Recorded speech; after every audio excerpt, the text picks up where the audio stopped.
Olá, tudo bem? Estamos aqui hoje com Mariana Bonora, que foi fundadora, é fundadora da Bart Digital e também diretora da BFintech.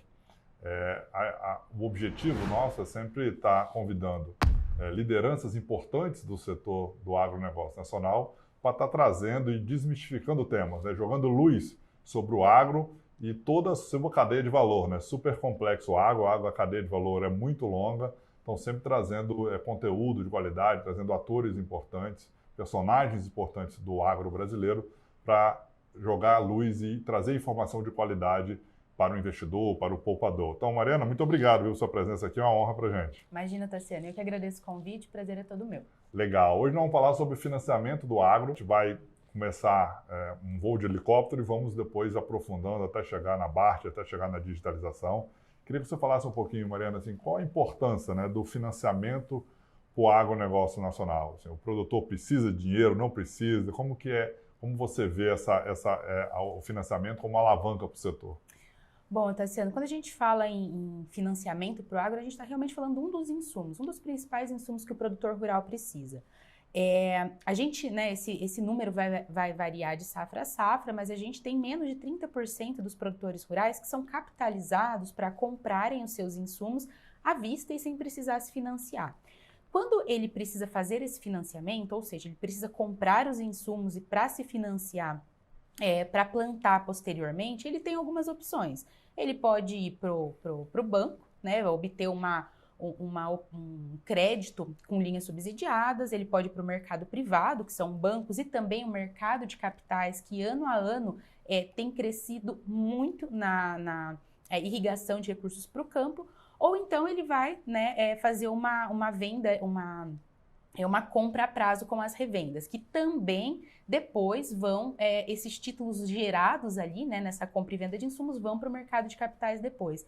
Então a gente basicamente está falando no crédito como um insumo tão importante quanto uma semente, um defensivo, né, tudo ali que vai viabilizar essa produção. E o produtor, de forma geral, assim, ele é alavancado, ele busca dinheiro, ou não, assim, tem muito espaço, tem muito capital próprio para poder investir? Qual é a sua leitura de mercado? Olha, o que nós vemos é que depende da região, né? A gente tem no Brasil aí vários cenários, então você vai para o Paraná, tem um cenário, Centro-Oeste é outro, Sudeste é outro, mas em todos os locais a gente vê sim uma necessidade de crédito, tá? O produtor rural, ele precisa comprar insumos com financiamentos. Por quê? Porque muitas vezes, se ele tem um capital sobrando, ele vai comprar terras, né? Ele vai comprar maquinário. Então, assim, esses insumos para custeio da safra geralmente são, sim, vinculados a uma operação de crédito. E o Plano Safra? Assim, o Plano Safra, para quem não está familiarizado, é um programa do governo federal que usa recursos do orçamento para equalizar, para subsidiar o crédito rural. Ou seja, quando o governo hoje capta dinheiro, né, no Tesouro Nacional, emite títulos de tesouro, eles financiam a taxa maior do que o produtor pega. Então, essa diferença do valor que ele empresta para o produtor lá através dos bancos e que ele capta no mercado, precisa de orçamento público para equalizar, né, para pagar essa diferença para o banco que está fazendo esse empréstimo. E como é que é o Plano Safra? Assim, a sua percepção, tem alguns números de mercado, o governo tem tirado o pé do programa público, incentivado a iniciativa privada? É por aí que você vê a tendência? Com certeza. Eu não diria que o governo tem tirado o pé, né? Eu vejo que o governo não está aumentando a disponibilidade de recursos na mesma medida que a demanda do campo está crescendo.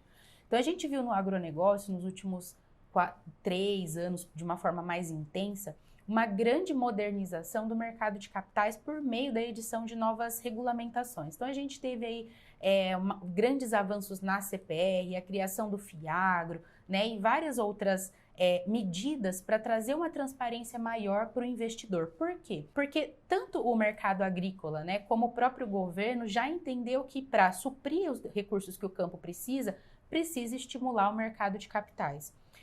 Então, agora nós estamos vendo, né, realmente os frutos de toda essa modernização. A gente vê ano a ano essa operação crescendo muito, o mercado de capitais cada vez mais próximo, né, do campo em si. Quando começou CRA, o FIDICS, né, do agronegócio, a gente via muito essa operação concentrada em grandes empresas, grandes usinas, né, indústrias, etc. Agora não, a gente já vê essas operações chegando até revendas menores e produtores rurais também.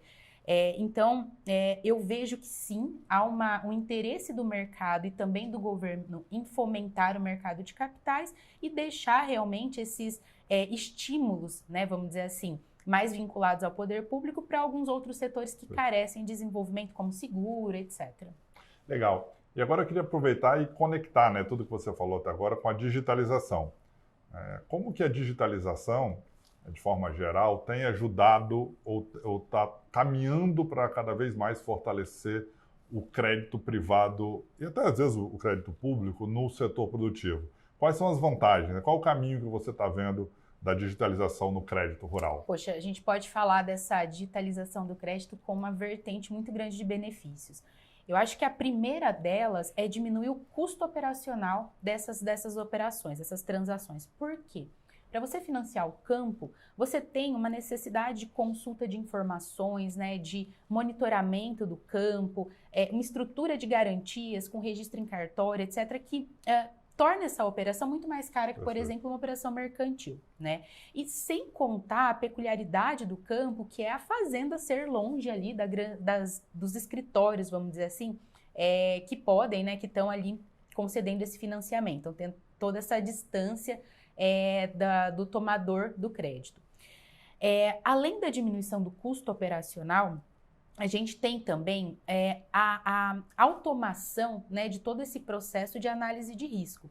Então, você vai ter uma operação muito mais rápida, você torna esse processo mais barato e mais rápido também. E no agro tem aquela grande máxima, né, que é importante um financiamento barato, mas também é importante financiamento rápido. A gente tem janelas para plantar, né, então o dinheiro tem que chegar na hora certa.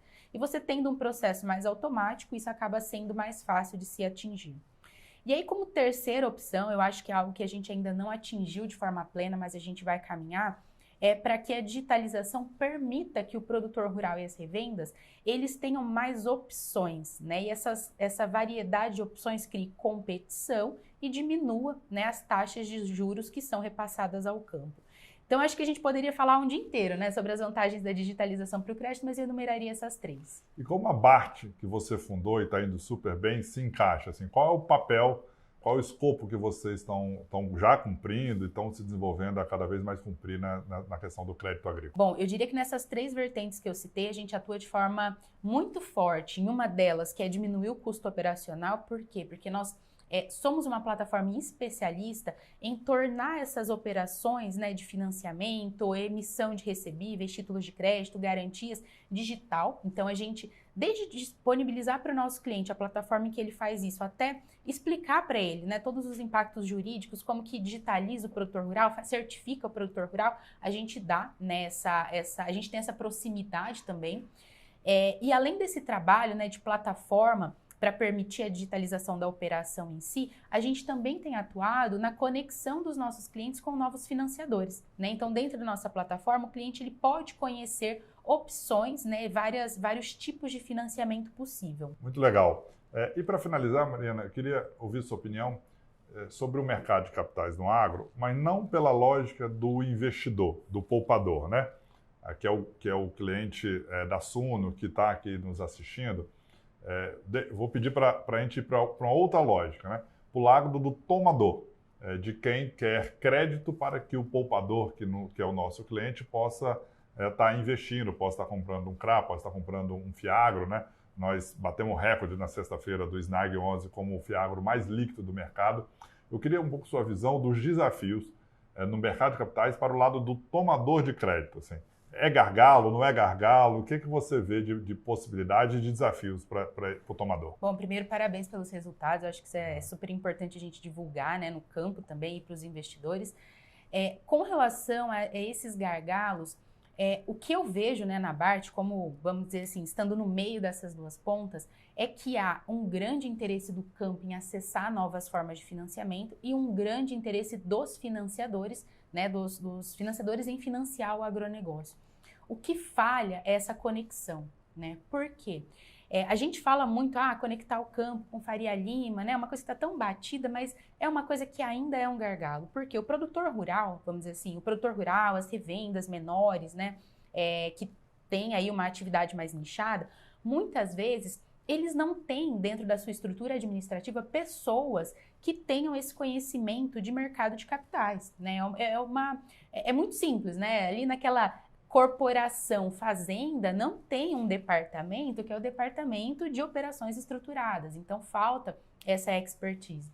E da mesma forma, no mercado financeiro, nem sempre tem, né, pessoas que entendam as peculiaridades do campo, que são coisas muito simples, né, vamos dizer assim, muito do dia a dia, né, da dinâmica do campo, mas só quem está próximo, quem participa, quem já acompanhou várias safras que entende, né, desde o mecanismo de liquidação de uma CPR, de por que a CPR, né, ela tem muitas vezes uma data de entrega diferente de uma data de pagamento, estrutura de garantias, por que é pedida dessa forma. Então, até, né, os financiadores entenderem essas peculiaridades do campo, tem um caminho muito longo, né? Então, a gente sempre brinca que todo mercado quer financiar, produtor de soja, milho do Centro-Oeste, grande produtor rural, só que esse cara, ele tem um monte de linhas, né, de financiamento.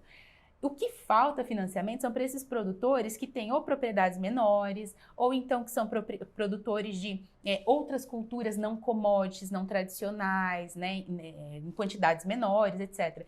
Então, eu acho que realmente trabalhar nessa aproximação, né? Acho que as duas partes se entenderem em vez de querer uma explicar para a outra como seria o correto. Batemos um recorde esse ano de emissão de CRAs, né? A Anbima, na semana passada, nós estamos aqui no meio de outubro, divulgou 220 CRAs emitidos nesse ano. Foi um recorde de emissão.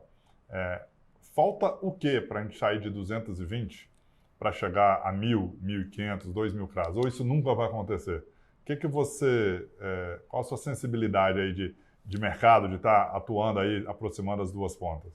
Eu acho que é difícil a gente fazer esse exame de futurologia, né? Esse exercício aqui. Mas eu acho que, primeiro, levar esse conhecimento, né? Eu acho que é um trabalho que vocês fazem aqui muito, muito bacana, educacional, de levar esse conhecimento para o campo, né? Para o campo, para as pessoas do campo saberem que existe essa opção, mas também entender que muitas vezes a administração de uma fazenda, ela não tem todo aquele rigor de documentação que vocês precisam aqui. Então, precisa fazer todo esse trabalho de consultoria, deixar o produtor rural pronto, né, com todo esse kit de documentos, né, que nem a gente brinca, o kit banco, vai ter o kit mercado de capitais prontinho para que essa operação seja mais rápida, né? E o início vai, com certeza, dar um pouco mais de trabalho. E, ao mesmo tempo, o mercado financeiro também entender que ou ele vai precisar trabalhar com garantias mais rápidas, né, para ter uma operação mais rápida para o produtor rural, mas também criar estruturas flexíveis que permitam atingir esses públicos que hoje sim estão subatendidos. Legal. Muito obrigado. Foi super legal. A gente deu um passeio aí sobre o financiamento no agro, sobre várias perspectivas, e você trouxe muita informação aqui relevante para o poupador, para o investidor aqui que acompanha os canais da Suno. Obrigado, Mariana. Imagina, eu que agradeço, foi um prazer.